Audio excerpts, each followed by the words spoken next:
Hello everyone, आज date है 10 मार्च 2022 और द हिंदू न्यूज एनालिसिस में आपका स्वागत है। इस वीडियो में हम द हिंदू की इंपॉर्टेंट न्यूज़ को एग्जाम के पॉइंट ऑफ व्यू से डिस्कस करेंगे। नीचे डिस्क्रिप्शन बॉक्स में Telegram channel volcano IAS academy का लिंक दिया हुआ है। आप Telegram channel volcano IAS academy के साथ में जुड़ सकते हैं। वहाँ पर हर exam means UPSC, state PSC and other exams के पॉइंट ऑफ व्यू से काफ़ी इंपॉर्टेंट इन्फॉर्मेशन आप सभी के साथ में शेयर की जाती है। तो चलो स्टार्ट करते हैं। वीडियो को स्टार्ट करेंगे एक ज्योग्राफिकल मैप क्वेश्चन के साथ में। और आज आपका क्वेश्चन ये है कि नाल सरोवर वेटलैंड साइट को आपको मैप में व्यू करना है। फिर इससे रिलेटेड हर इंपॉर्टेंट फैक्ट्स को एंड इन्फॉर्मेशन को कमेंट बॉक्स में टाइप करना है। कल हमने आपसे क्वेश्चन पूछा था सतलुज रिवर को लेकर के। तो सतलुज रिवर को अगर हम मैप में व्यू करें, सतलुज रिवर का ओरिजिन होता है तिब्बत वाले एरिया से। उसके बाद में इंडिया में हिमाचल प्रदेश स्टेट से एंट्री करती है, लास्ट में पंजाब स्टेट से फ्लो होती हुई लास्ट में पाकिस्तान में एंटर कर जाती है। जो इंडस रिवर सिस्टम की अगर हम बात करें तो उसके ईस्टर्न मोस्ट रिवर के रूप में फ्लो होती है सतलुज रिवर। और एंशिएंट टाइम में सतलुज रिवर को सातुद्री के नेम से जानते थे। द हिंदू के फ्रंट पेज पर जो इंपॉर्टेंट न्यूज़ है वो रशिया यूक्रेन वॉर को लेकर के है। कल हमने डिस्कस किया था कि यूक्रेन के जो प्रेसिडेंट हैं उन्होंने ब्रिटेन की पार्लियामेंट का जो लोअर हाउस है, हाउस ऑफ कॉमन्स, वहाँ पर कुछ वर्चुअल एड्रेस किया था और कुछ इंपॉर्टेंट स्टेटमेंट बोले। सबसे पहले तो उन्होंने 1940s में ब्रिटेन के जो पीएम विंस्टन चर्चिल ने जो स्टेटमेंट दिए, जो स्पीच दिया था, उसी के कुछ स्टेटमेंट को अपने स्पीच में शामिल किया कि हम जो है इस वॉर से पीछे नहीं हटेंगे और हर सेक्टर में, जैसे कि एयर रूट, लैंड रूट और या फिर सी रूट, हर जगह जो है वो हम सामना करेंगे रशियन आर्मी का।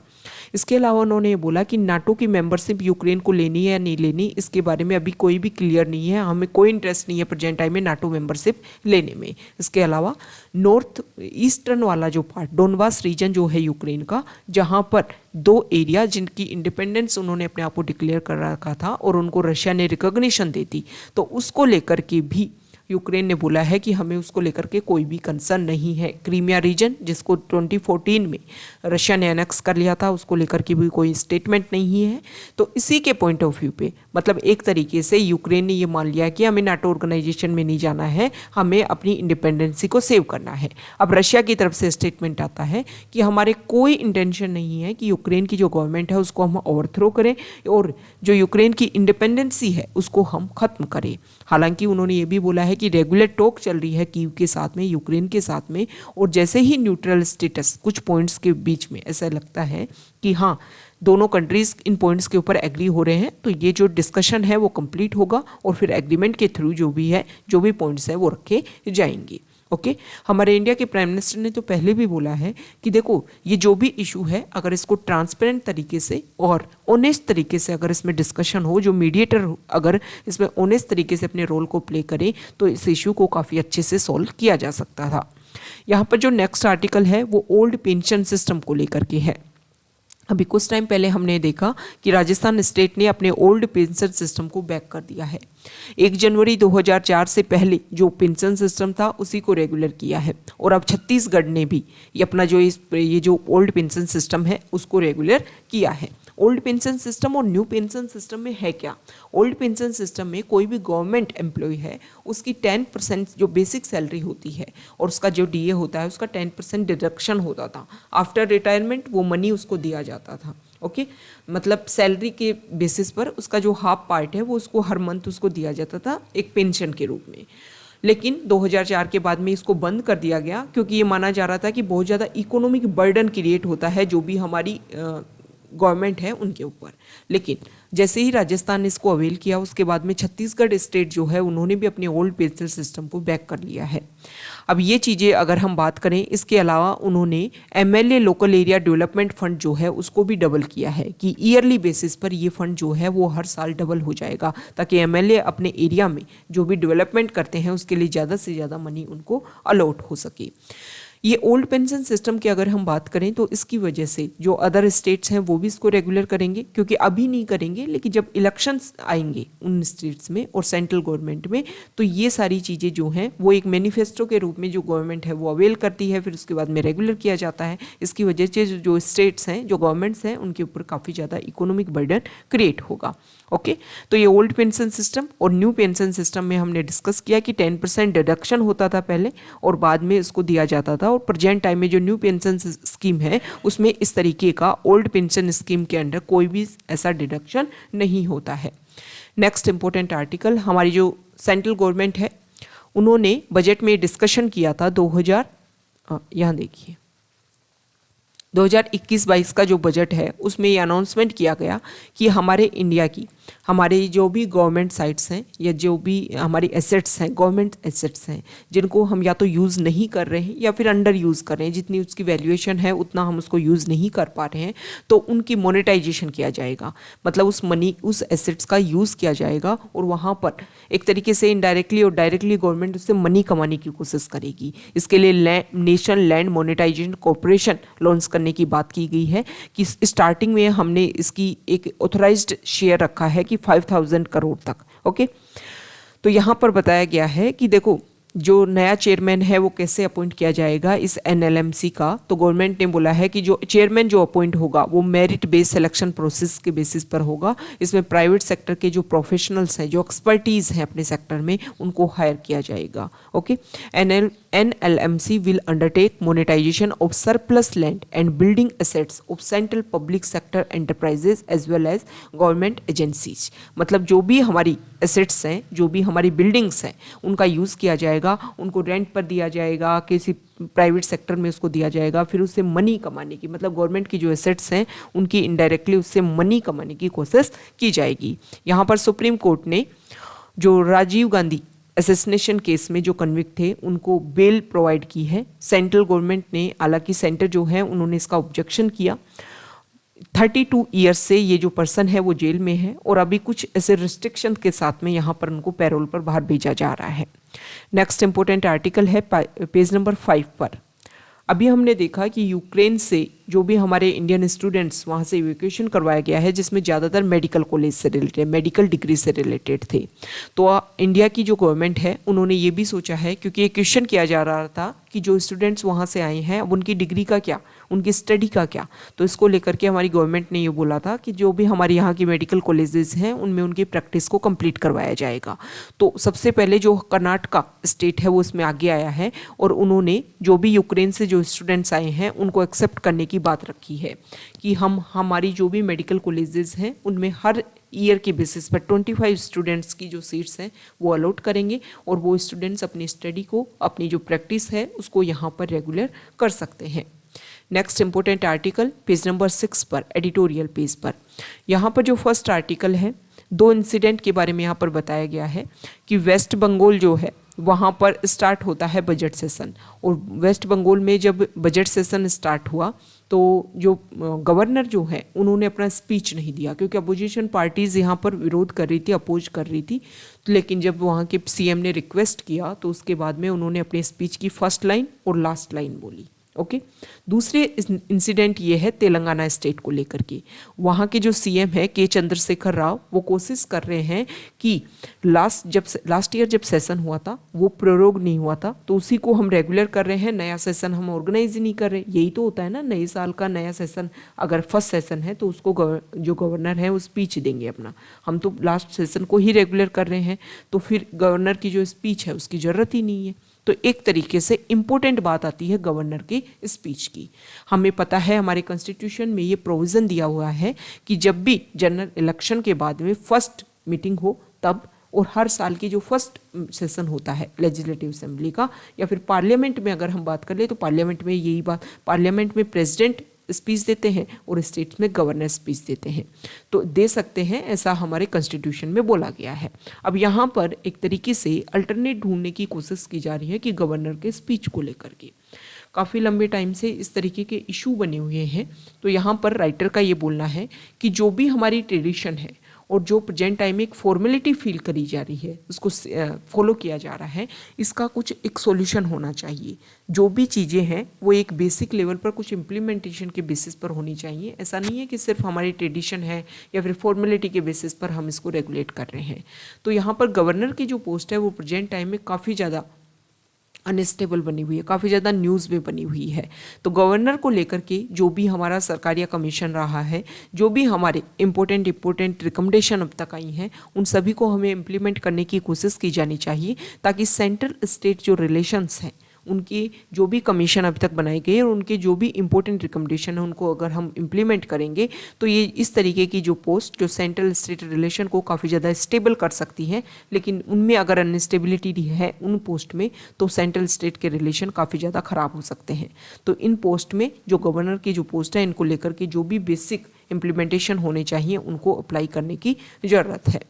यहाँ पर जो आर्टिकल है वो अभी हमने फ्रंट पेज पर भी डिस्कस किया, रशिया यूक्रेन वॉर को लेकर के है। कल जो यूक्रेन के जो प्रेसिडेंट है उन्होंने जो स्टेटमेंट दिया उसी के बेसिस पर ये बोला जा रहा है कि रशिया को यहाँ पर पीस को लेकर के कोशिश करनी चाहिए, क्योंकि यूक्रेन ने अपनी तरफ से बात बोली है कि 2 एरिया जिनको रिकॉग्निशन दिया उनको लेकर के कोई कंसर्न नहीं है हमें। इसके अलावा नाटो ऑर्गेनाइजेशन की जो मेंबरशिप है उसको लेकर के कोई कंसर्न नहीं है। तो इसके बेसिस पर हमें क्या करना है, इसके बेसिस पर हमें ये करना है कि जो भी ये रशिया के जो प्रेसिडेंट है और रशिया की तरफ से कोशिश होनी चाहिए कि यूक्रेन की जो इंडिपेंडेंसी है उसको स्नैच ना किया जाए और उनको कोशिश की जाए कि जो पीस और स्टेबिलिटी जो है वो रेगुलेट की जा सके। यहाँ पर जो नेक्स्ट आर्टिकल है वो वाटर मैनेजमेंट को लेकर के है। ग्लोबल वाटर सिस्टम प्रोजेक्ट जिसको 2003 में लॉन्च किया गया था, एक जॉइंट इनिशिएटिव था Earth System Science Partnership and Global Environment Change Programme का। इसमें देखा गया कि जिस तरीके से फ्रेश वाटर का यूज़ किया जा रहा है उसका हमारे अर्थ सिस्टम के ऊपर, सोसाइटी के ऊपर क्या इम्पैक्ट पड़ेगा, उसके ट्रांसफॉर्मेशन के लिए बात की जा रही है। यहाँ पर ये बताया गया है कि जो फ्रेश वाटर रिसोर्सेज हैं वो अंडर स्ट्रेस हैं। इसका principal driver being human activities in their various form. Human activities के थ्रू जो वाटर है उसका इस तरीके से यूज किया जा रहा है जिसकी वजह से काफ़ी ज़्यादा स्ट्रेस इस एरिया में फेस किया जा रहा है। देखो, आईपीसीसी की 2007 में जब 4th असेसमेंट रिपोर्ट आई थी तब उन्होंने इस बात को हाईलाइट किया था कि social vulnerability and modification of water system, इसके बीच में काफ़ी ज़्यादा लिंकेज है। जितना ज़्यादा अर्बनाइजेशन इंक्रीज हो रहा है उतना ज़्यादा जो है मतलब वाटर सिस्टम में उतना ज़्यादा उसके ऊपर इफेक्ट देखने को मिल रहा है। यहाँ पर 2007 में ये बात बोली गई थी कि जिस तरीके से डिमांड और सप्लाई के बीच में ये गैप जो है उसका एस्टिमेशन किया गया था कि फ्रेश वाटर के बीच में 2030 तक जाते जाते अगर ये जो सारी प्रैक्टिसेस हम फॉलो कर रहे हैं, 2007 में उन्होंने बोला था कि ये प्रैक्टिसेस अगर हम इसी तरीके से फॉलो करते रहे तो सप्लाई और डिमांड के बीच में जो फ्रेश वाटर की जो अवेलेबिलिटी है वो 40% तक जो गैप है वो इंक्रीज हो जाएगा। 2030 तक यहाँ पर बात की गई है कि हमारे देखो हमें फ्रेश वाटर की ज़रूरत क्यों है, क्योंकि हमारे एसडीजी गोल जो है उसका 6 नंबर का जो एसडीजी गोल है वो ये बोलता है कि सबको हम फ्रेश वाटर इजीली जो एक तरीके से क्लीन वाटर अवेलेबिलिटी और सैनिटेशन फॉर ऑल बाय 2030, इस एसडीजी गोल 6 है, सबको हाइजीनिक वाटर ये प्रोवाइड करना ये सबसे ज़्यादा इम्पोर्टेंट है। Okay, to ensure safe drinking water and sanitation for all, focusing on the sustainable management of water resources, wastewater and ecosystem. The latest UN World Water Development Report 2021 उसका title था valuing water, कि वो जो water है उसकी value करना start करो, नहीं तो जो प्रॉब्लम है वो आने वाले टाइम में बहुत ज़्यादा इंक्रीज हो जाएगी। अब यहाँ पर प्रॉब्लम्स के बारे में बताया गया है कि इंडिया में क्या क्या प्रॉब्लम है।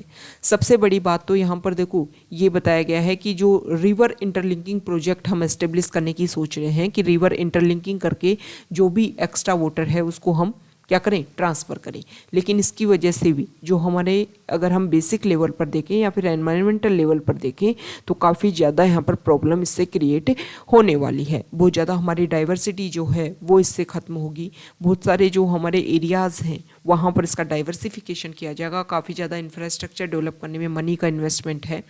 अब यहाँ पर प्रॉब्लम क्या है, प्रॉब्लम हमारे इंडिया में ये है कि अभी प्रेजेंट टाइम में अगर हम पूरे वर्ल्ड लेवल पर अगर हम कंपैरिजन करें तो हमारे इंडिया में जो वाटर का यूज़ किया जाता है वो काफ़ी हाई लेवल पर किया जाता है।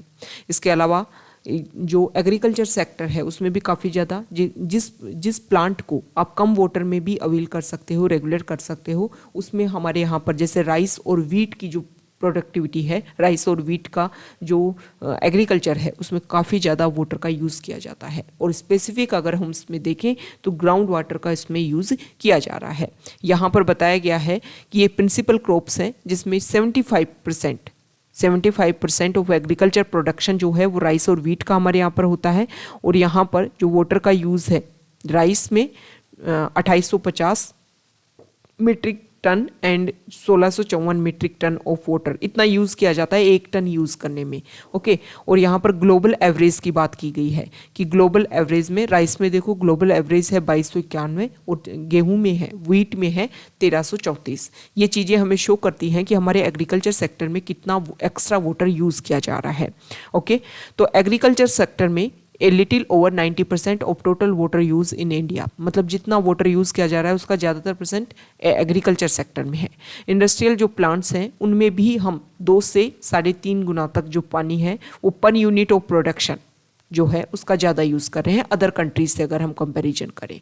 इसके अलावा डोमेस्टिक सेक्टर जो है वहाँ पर भी लीकेज की वजह से 30 to 40% वाटर का लॉस हो रहा है। तो ये कुछ प्रॉब्लम है जहाँ पर एक्स्ट्रा वाटर यूज़ किया जा रहा है।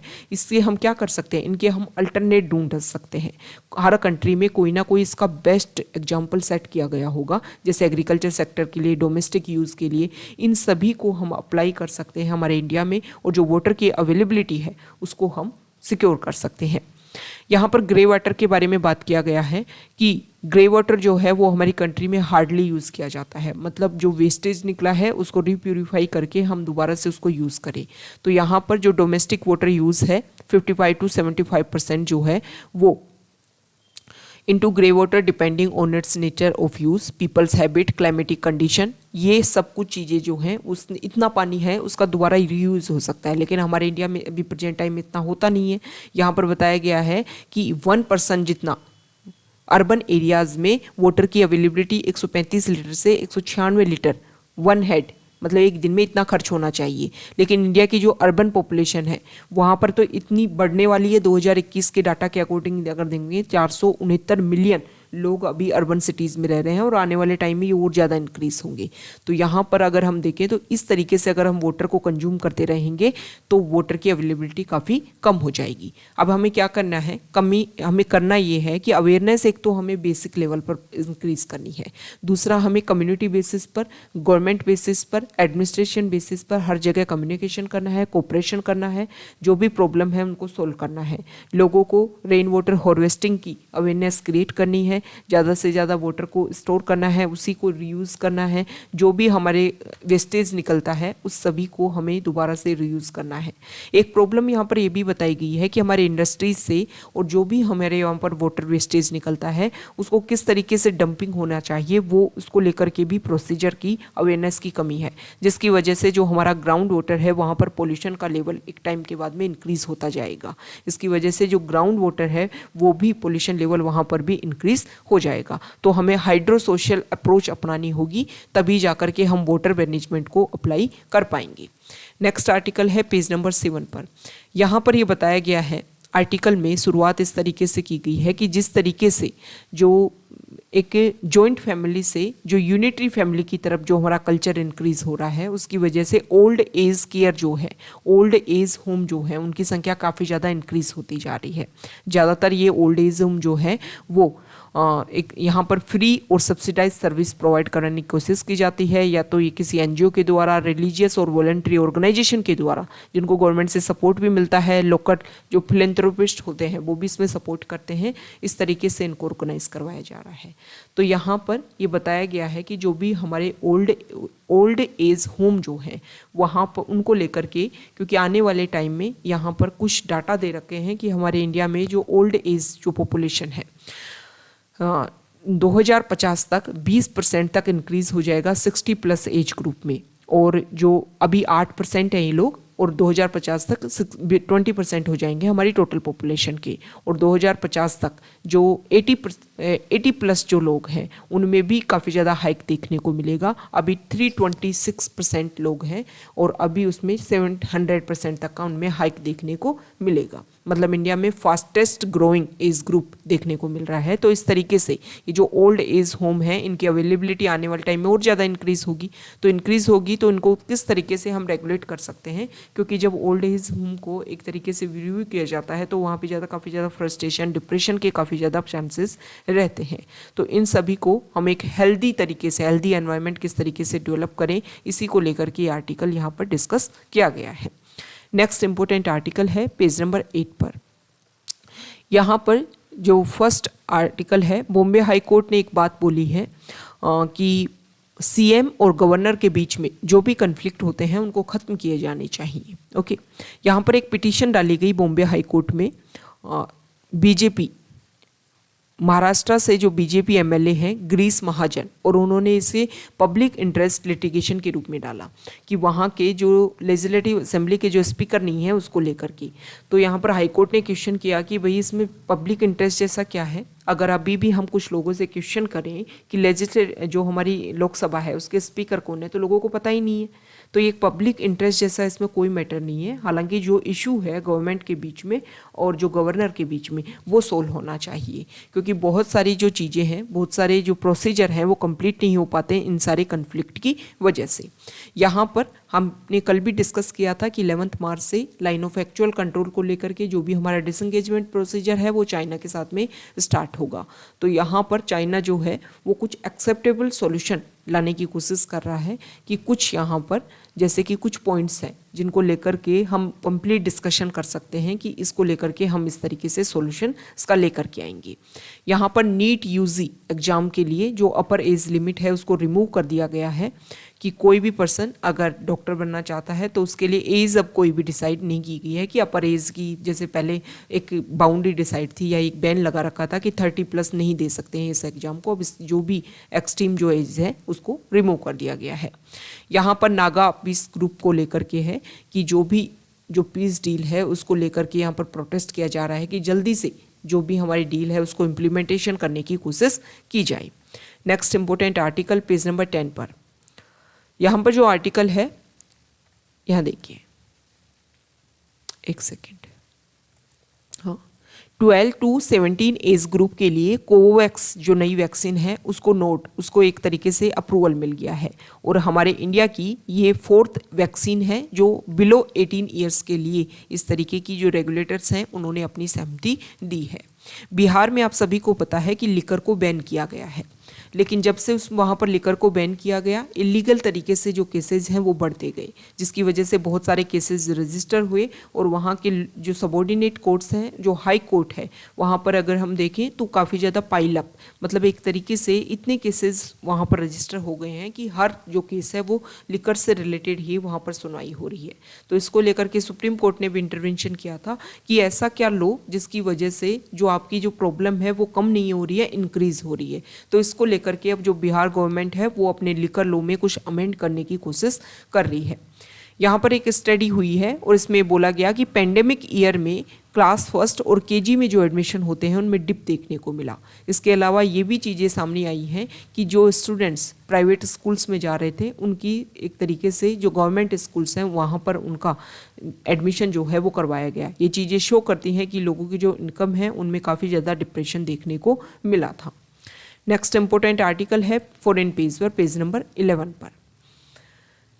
यहाँ पर जो आर्टिकल है वो रशिया और यूक्रेन को वॉर को लेकर के ही अदर कंट्रीज़ अपनी तरफ से क्या बातें रख रहे हैं उसको लेकर के है।